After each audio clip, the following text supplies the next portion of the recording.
Nilambag police મથકના ચોપડે ચોરીના ગુનાના વોન્ટેડ આરોપીને ઉમરાળા ખાતેથી લોકલ ક્રાઇમ બ્રાન્ચે ઝડપી લીધો।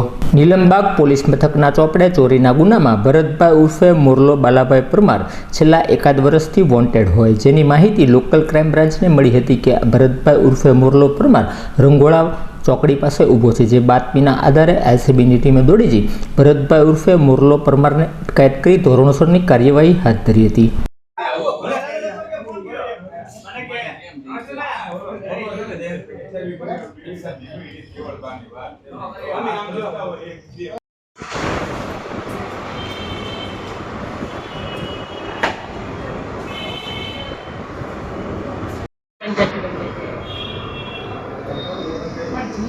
જૂના ગુનાના ચાર્જશીટ એ હોય ને